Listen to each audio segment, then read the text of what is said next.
Hello and welcome to Parliamentary Conversations in the Commonwealth, a podcast from the Commonwealth Parliamentary Association, better known as the CPA. The CPA promotes knowledge of the constitutional, legislative, economic, social and cultural aspects of parliamentary democracy, and supports parliamentarians across the Commonwealth to strengthen their democracies, to uphold the rule of law, and to safeguard human rights. Now, on today's podcast, we're taking a break from our normal multi-guest format to bring you a one-off episode with a very special guest, the former Australian Prime Minister, Julia Gillard. Julia was the 27th Prime Minister of Australia between 2010 and 2013, and the first woman to hold the office. She was first elected to the Australian House of Representatives in 1998, having been active in the Australian Labor Party for well over a decade before that. Julia became Prime Minister in 2010 following a party leadership election, and during her time in office, her government passed education reforms, introduced a national disability insurance scheme, and created a national broadband network. She also received international attention for a very famous speech in Parliament on misogyny in Australian politics. Now, since retiring from politics in 2013, Julia has worked internationally in the fields of education, women's leadership, health and mental well-being. And in April 2021, she was appointed as chairperson of the Wellcome Trust, which is a global charitable foundation that supports science to solve some of the world's most urgent health challenges. To discuss her work at Wellcome, plus a host of other topics from the progress being made in women's political participation to her concerns for children's mental health during the COVID-19 pandemic, Julia, who's been working from London in recent months, sat down in person with the CPA Secretary-General and the former United Kingdom MP Stephen Twigg for a wide-ranging conversation. So without further ado, here's the CPA's special In Conversation podcast with former Australian Prime Minister Julia Gillard. So hello, Julia. Let's start our podcast by talking about your podcast, if that's okay, published by the Global Institute for Women's Leadership, which you chair. I think you've had more than 50 episodes so far of your podcast. What have you learned from the women you've talked to? It's been a fantastic privilege, actually, and continuing. So my podcast is called A Podcast of One's Own, and we named it that because the Global Institute for Women's Leadership works out of the Virginia Woolf building on Kingsway, and of course she is very famous for the saying that a woman needs a room of her own if she is to write.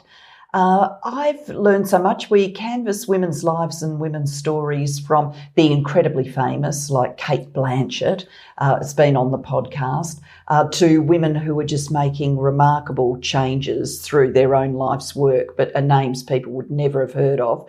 One that comes to mind is a woman called Audette Excel, who is an Australian. She's been in the finance industry. She's still in the finance industry now, but she's created a business, all of the proceeds of which, all of the profits, go into development work for education and for women in Nepal and in parts of Africa. So she wholly puts the profit stream into that. So it's just been, great to hear people from so many walks of life, politicians, business, scientists, artists, authors, you name it, we've had them on the podcast.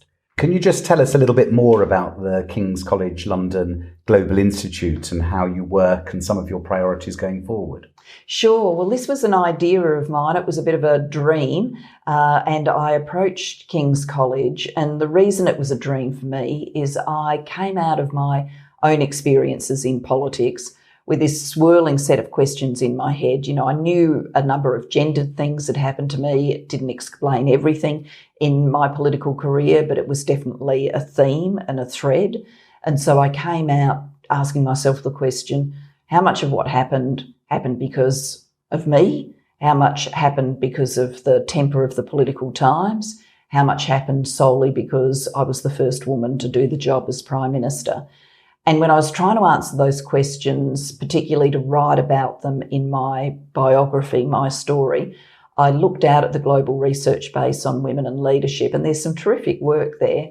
But I actually thought, given how long we've all been talking about this, there wasn't as much as you would think. And so I wanted to make a contribution to really bearing down on these barriers for women leaders. And so we established the Global Institute here, which is doing remarkable work. And I'm delighted to say that we've got a sister institute coming on stream at the Australian National University in Canberra. And so we're going to be able to increase the resources on the task of looking at barriers to female leadership and what is the most effective way of breaking them down. So thinking back to when you first arrived in Parliament, I think it was in 1998, as a young woman parliamentarian, what are your memories from that time? It feels like a lifetime ago. It was a long time ago. I mean, an incredible sense of privilege to be there. I mean, it's hard to explain to people. And in an age where there is a lot of natural cynicism around, I think it is hard to explain the thrill, the moment of first walking into the parliamentary chamber as a parliamentarian. I remember that really clearly. I remember being quite daunted. You think you're ready, and I had contested pre-selection on a number of occasions. I'd stood for an election where I wasn't elected, so I'd had lots of political experiences. I thought I was ready. But when the weight really comes on your shoulders, you're really not sure until you get about doing it, whether you're going to cope. And I was conscious too that I was in my side of politics in a period of major change around the number of women in politics. We had deliberately adopted an affirmative action rule, and so more women were coming into politics. It was still a very blokey and male environment. In many ways, the Australian Parliament is still a very blokey and male environment, but the Australian Labor Party's done a lot to better include women. And so I did want to show that a woman could, hold her place, indeed dominate in that very adversarial environment, which is the Australian House of Representatives. And you mentioned the Affirmative Action programme that the Australian Labor Party had. When we look at the Commonwealth today, Commonwealth parliaments include some with the best representation of women like Rwanda, and others where representation is still extremely low. Do you have any reflections on the different mechanisms that can be used either by parties or by parliaments to increase women's representation? Well, one of the great things in my life now is I get to hang out with a lot of really smart researchers at the Global Institute for Women's Leadership. And Professor Rosie Campbell, the director of the Institute here in London, she is a political scientist, and she's done a lot of research into quotas and affirmative action, and is clearly of the view, based on that research, that it works, that kind of structural intervention works. My own way of looking at that is when Labor adopted the affirmative action rule in the early 1990s, if you looked at Australia's national parliament then, both the Labor Party and the Conservative side of politics were hopeless. It was like 14% women on one side, 13% on the other, so hardly a difference, and both really bad. We adopted the rule, and now at the national level and in state parliaments, the Labor teams are generally around half-half, maybe 52%, 48%, maybe even 54, 46, but around about half-half. The Conservative side of politics said no to quotas, no to affirmative action. It said it would use networking and mentoring and training schemes, which it has. But the dividend from those has been to drag the number in the federal parliament up to about a quarter. So just from that Australian example, I think you can see that the structural change of having an affirmative action target does really make a very big difference. It forces political parties to look from the usual stable of candidates, broaden the lens and say, who else could we get to run, and to start to see the women. And reflecting back on that time compared to now, how different is it to be a new woman parliamentarian now compared to in the late 1990s? Look, I think within Labor it would be very different because there's lots of senior women to look up to as role models. Obviously, there's been a female leader, me. There would be all sorts of ways of networking with other women, of talking to them about issues that you're confronting. There's quite a large number of women now who are combining being a parliamentarian with having a family. For example, a very good friend of mine, Senator Marielle Smith, has had both of her children while she's a senator, and on the Labor side, she's not alone. There is like a new mums club that hangs together and supports each other during that difficult time of trying to juggle work and family life. But in the institution of Parliament, I think there are still many things that women would encounter that they would find quite dismaying and quite difficult.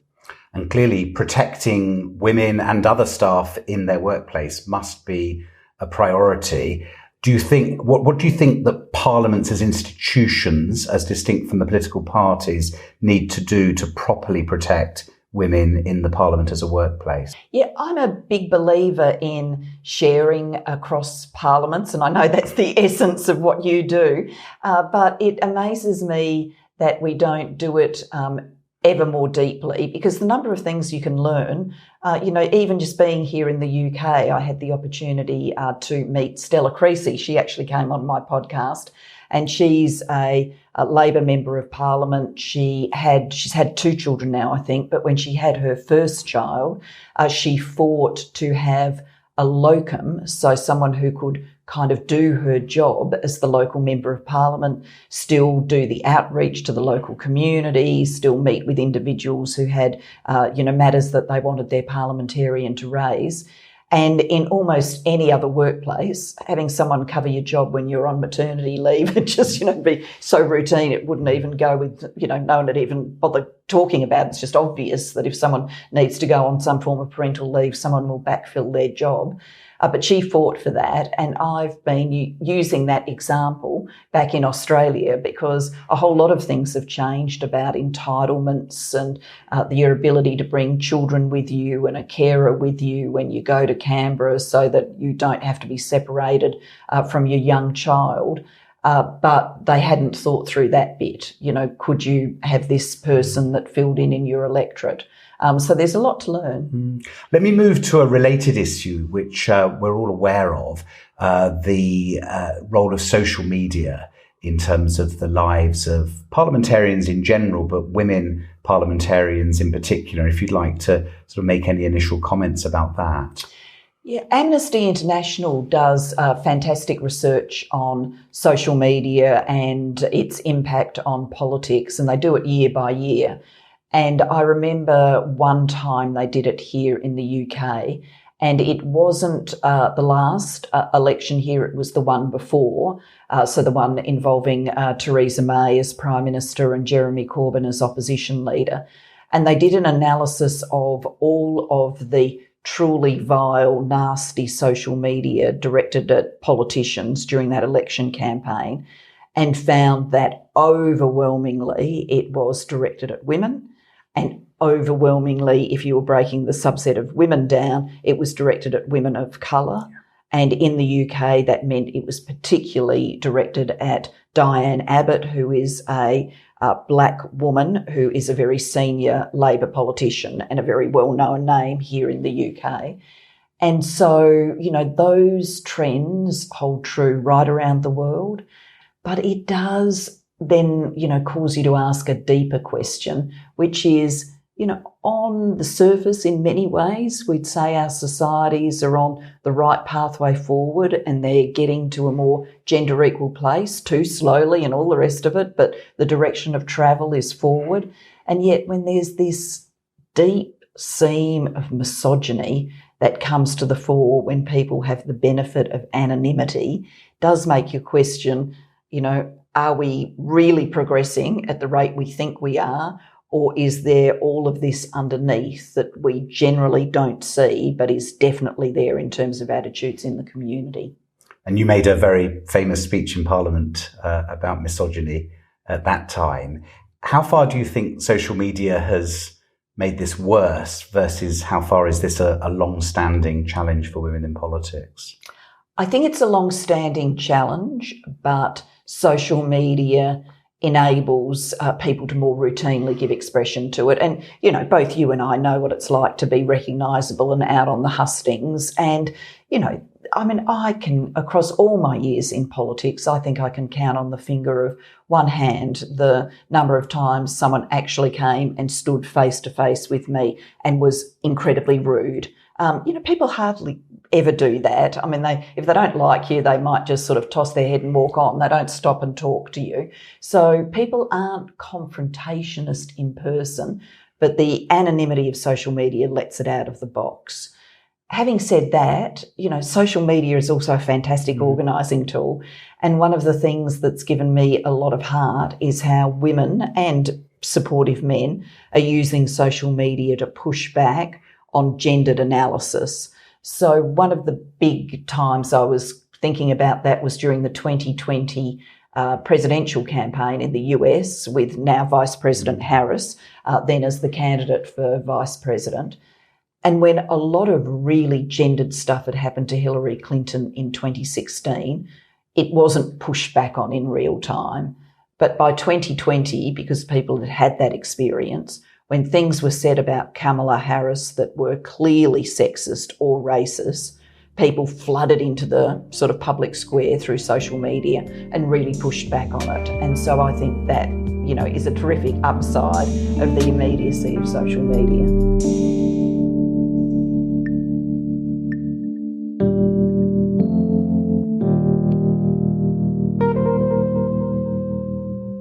So moving now to health, you've recently been appointed chair of the Wellcome Trust, and you've started that role during a global pandemic. Let me start with quite a big opening question. What do you see at this stage as the lessons we can learn from the COVID-19 pandemic?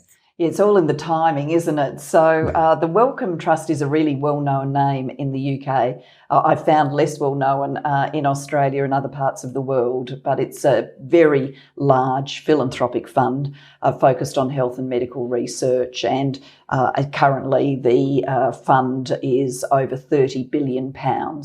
And our focus is on funding discovery research, so, curiosity-led science, and often that kind of science gives us some big transformations. But 3 priority areas: infectious diseases, mental health, and diseases and health conditions exacerbated by climate change. And so, infectious diseases, we're all an expert now, aren't we? We're all knowledgeably wandering around the world talking to each other about the R rate and heavens knows what, the efficacy of vaccines. I think we've got to remember that whilst in some parts of the world it is increasingly feeling like the worst of the pandemic is behind us, in many parts of the world with poor access to vaccines, the pandemic is really still in the middle, and that there is a big journey for people to travel to get to the stage that they can safely reopen economies and society. When we reach, global security because vaccines have got everywhere, I do think there will be some deep reflections about what we can do better. And amongst the things that I know are being talked about is better surveillance, a global collaborative system so that we can monitor in real time flare-ups of potentially new viruses that could have major impact. Having better preparedness in terms of vaccine manufacture. So, the scientists worked a miracle in terms of getting vaccines developed, but then the logistics of manufacturing doses around the world in huge numbers, I think we've learned some things about how to do that better. And then I think there have been some things learned about public health messaging strategies through diagnostics, through community education to better keep people safe. So, there will be a bigger agenda of change. What do we need to do in the global landscape, the global health architecture? What do we need to do as individual countries to be better prepared? And you mentioned the question of poor access to vaccines, and there's obviously a lot of concern around vaccine equity, and particularly in many parts of Africa. What do you see as the sorts of solutions that the world should be considering in the immediate period to address this? Well, I think the world just has to, at this stage, make new and more urgent efforts to distribute vaccines to places that haven't had access. You would recall that there was the G7 meeting here earlier this year, Boris Johnson as Prime Minister overseeing that, and commitments were made about vaccine doses, but most of them were actually in 2022. So, efforts need to be made to increase the number and to bring the number forward, and particularly in circumstances now where many countries actually have vaccine supplies that are in excess of their immediate needs because they've vaccinated everyone or made vaccines available to everyone who's prepared to take one. Then there are supplies that can and should be released. What do you see as the barrier to the countries that signed up to this at the G7 just getting on with it? I think people are looking to their domestic politics first. I've been a national politician, so I'm not going to get too critical around all of that. It's understandable that when the pandemic hit, we as individuals started to focus on our own home front. The most important question for all of us is, am I safe? Is my family safe? Are we all going to be okay together? So people focus inwards, political leaders focused inwards to the home front. But now we are really at the stage where, the best thing you can do for the home front is to vaccinate everyone around the world, because the scientists are absolutely telling us that the key risk now in terms of mutations is correlated with how much virus is still in circulation. So, it might sound a little bit counterintuitive, but, we're sitting here today in London. Whether you're in London or in Sydney or anywhere else in the world that's got good vaccination rates now, we are safer if we are vaccinating people in sub-Saharan Africa and there is less virus in circulation there and less capacity for it to mutate in a way that means it's capable of vaccine escape, in which case we'd all be back to ground zero. We'd all be back to the days of, strong lockdowns until the scientists tweak the vaccine to deal with the new mutation. So as you rightly say, the priority for governments and members of parliament will always be their own communities, their own constituents. But do you have a message for parliamentarians about how they can strike the balance between what is right immediately for the country and their own constituents, but also broader justice for the rest of the world? I think there is the education campaign. Parliamentarians get listened to. They've got their communications channels, so you can use that to explain this argument about how we're all safer together. And second, I would hope that there can be some reaching out across political parties. This is the sort of issue that would get diabolical if it becomes partisan, whereas if parliamentarians can come together and actually put the case for change in a more combined way, I think that could make a huge difference. Can I move a little bit more widely in this area? You talked about mental health as one of the priorities for the Wellcome Trust, and obviously mental health has come up in the conversation around the impact of some of the restrictions that have arisen from COVID, perhaps particularly the impact on children and young people. What do you see as the big areas where work needs to be done to address mental health? Yeah, one of the things I do is I chair Beyond Blue, which is Australia's largest mental health charity and advocacy body. And so I've had an insight into this through their work. Beyond Blue does a lot of amazing things, but in the pandemic, the most relevant has been the support services that it offers, which people can access online, but there is also a 24/7 telephone helpline where you ring up and you speak to a mental health professional. And during the days of lockdowns, the call volumes compared with relevant periods in earlier years have been 60-70% up. Now, I'm anticipating, and the experts at Beyond Blue are anticipating, that as Australia emerges from lockdowns with high vaccination rates, volumes will go down, but there will continue to be some sections of the community in acute distress. So I think the move now is for mental health services to be ready for those lesser numbers but greater severity. And then I think there's a whole lot of unanswered questions about young people, and I don't think anybody's really got the answers. So I think we're going to have a very sharp eye on the welfare of young people. One of the issues that's always struck me is that health systems and education systems don't always work so well together. And I think mental health is an obvious area where the two things do need to work better together. Do you have any thoughts on some of the priorities there? Yeah, I absolutely agree with you on that. And I think often we basically say, there's another thing for teachers to do. What about they do everything, plus now they're sort of mental health coaches, which is too much to ask without a whole lot of support. Beyond Blue has this program which the federal government has funded called BU, which is an education support program. So it is a whole lot of resources for teachers and school communities to use and to fall back on. So for a teacher who, is looking, whether it's on Zoom or actually in real life, looking at a classroom and thinking, the behaviour of those children, 2, 3, 4 children has really substantially changed. They're much different than the children I remember. What is going on here?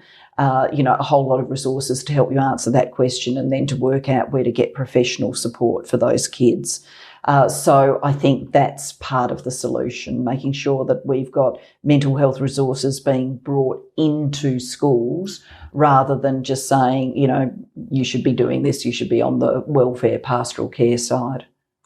And on mental health more generally, there's obviously still a lot of stigma in all societies about mental health. What do you think parliaments and parliamentarians can do to take a lead in encouraging a more open consideration of mental health?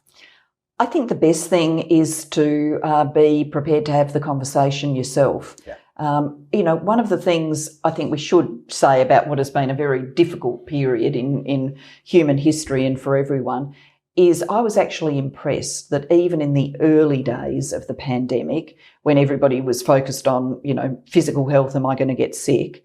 Almost in parallel, not that far behind, the dialogue started about mental health and how do you keep yourself well during these difficult times. It was certainly true in Australia. I think it was true here in the UK, and I'm sure it's true in many other parts of the world. So that's telling us, I think, that we've done a lot to shift stigma and shame. In some ways, just the call volumes to Beyond Blue, you can look at that and go, that's really bad. There must be really lots of distress out there. But the other side of the coin is that's really good. At least people are picking up the phone instead of suffering in silence. So, I think we're making progress, but leaders, whether they're parliamentarians or business leaders or whatever else, can make a difference here by modelling good behaviour. Preparedness to talk about maybe their own struggles, their family struggles, what they're doing to keep themselves well, and understanding that people can't be, on 24/7, on Zoom or Microsoft Teams, hour after hour, that people are rounded human beings and they need a break.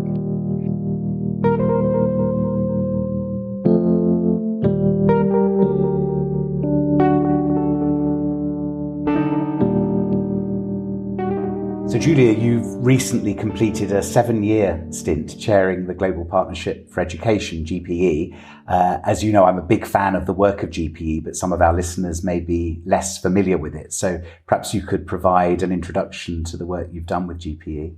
Hopefully after 7 years chairing I can, but the short story is the Global Partnership for Education is the major multilateral fund that supports school education in developing countries. It works with developing countries, around 70 of them, to properly plan education systems. And that might sound like a humble thing to be doing, but if you don't have a good plan, then nothing else can happen. And then to mobilise money, predominantly international aid money, to enable the realisation of the plan.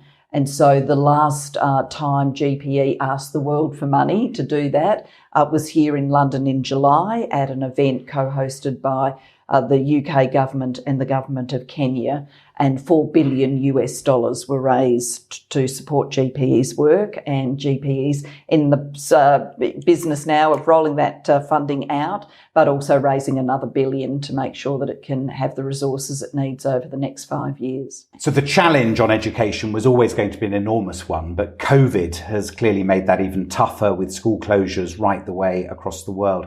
What do you think is the big difference that COVID has made in terms of the work that Global Partnership for Education is doing? You're right, COVID is making it worse. I mean, pre-COVID, the challenge was measured by statistics like 250 million children in the world of school age were not in school. And we know from earlier health crises like Ebola, which are very serious but more geographically limited, but when Ebola happened and schools had to close, when they subsequently reopened after the health crisis passed, the most marginalised children didn't come back to school, particularly the girls. And what had happened to them is they'd been the subject of child marriages, or they'd been diverted from their education onto domestic duties so that an adult in the family could go out and do things that earn money for the family. Some had been diverted into subsistence agriculture and the like. And so, informed by that experience, at the start of this pandemic, GPE rolled out a $500 million program to try and maintain educational continuity and to be able to track and trace students when schools reopened. But, you know, as big as that program is, and I understand $500 million is a lot of money, there is still so much to do to make sure that we aren't losing the kids that need education the most as a result of COVID. And you mentioned girls' education, and there's been a big focus around girls' education.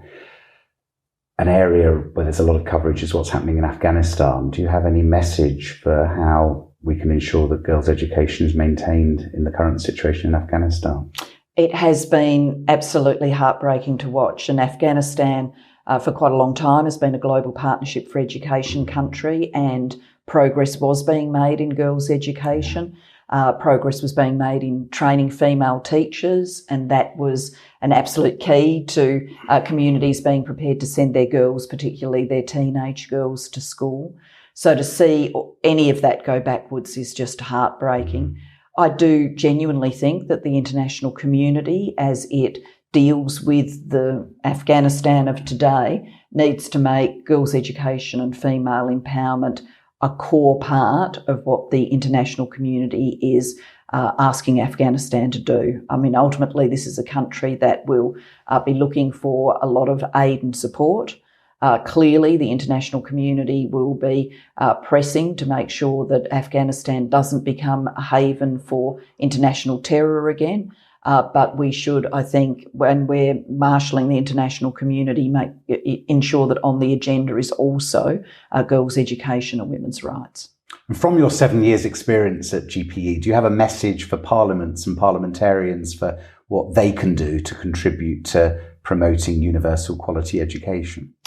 I guess I do. I think for parliamentarians, you know, they'd often get challenged on foreign aid expenditures, you know, the old saying, charity begins at home, when our local community still needs this, this and this. Why are we sending all of this money overseas? And I would say to parliamentarians that if they can convey to their communities the unbelievable delight of watching children learn and knowing that because they are learning, their nations, their societies will be more peaceful and prosperous in the future, and that's in all of our interests.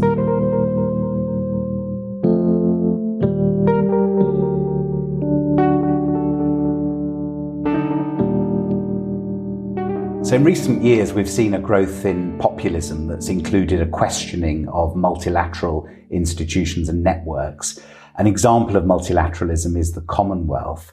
What do you see from your experience as the role of the Commonwealth in the 2020s?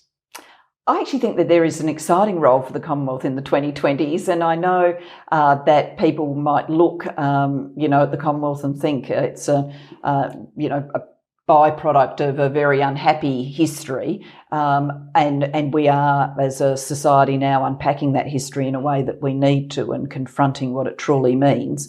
But I actually think the Commonwealth has a very productive role now, because in our fraught, tense world, particularly with tensions between the US and China, I do think that there is a real role for an institution that brings together countries from around the planet, but without those two very, very sizable power players in the room, so that countries can have a free exchange about what is happening in the globe without necessarily having to immediately react to the US position or the Chinese position or the interplay between the two of them.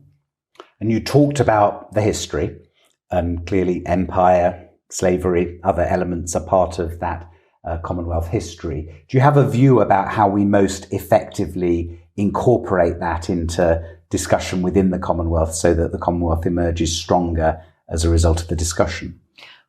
Well, one, I think we've got to stare it in the face, and I think people are increasingly doing that. Cultural institutions, universities, people are increasingly doing that. So the truth-telling is important. And as a byproduct of the truth-telling, then we need the Commonwealth to really view itself as, a coming together of nations with an equal status, rather than, the historic view of the Commonwealth, which would have been that the UK is sort of the mothership. I think that that has gone. It should go. We should welcome the fact that it's going. I don't mean to belittle the UK in that, but times are different, and we need the Commonwealth to be truly inclusive of all of its members. And a final question. Young people are increasingly involved in politics. We've seen in terms of the climate change movement as one powerful example. Would you have a message for a young person, perhaps particularly for a young woman, who might be considering standing for elected office in the future? Oh, my message is always go for it. If you've got that sense of drive and purpose, you know what you want to go into politics for, then go for it. I then don't try and insult the intelligence of young women, because they are very smart, and pretend that it'll all be fine. There will be gendered bits. There will be times that they're treated differently, lesser, simply because they're a woman. There'll be challenges that they have to confront that male MPs don't. But they are in the position that use the joking expression, you've seen this movie before, because you've seen what other women have been through. And that does mean you can be forewarned and forearmed and ready to deal with those moments when they come. And you can be part of the generation that brings the next wave of change, so that it gets easier for the woman after that and the woman after that. And one really strong message, when Ngozi and I wrote our book and we interviewed women leaders like Jacinda Ardern are crystal clear that it's easier for them. She's the number third woman to lead her nation. It is different because two women went before. So you can be one of those women who went before and makes more space for the next generation. Julia Gillard, thank you very much indeed. Thank you.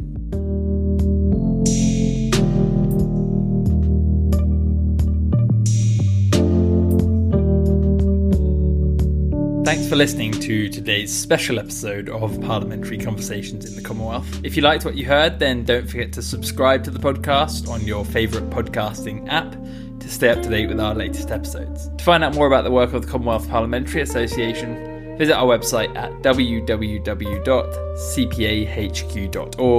or follow the links in the podcast description.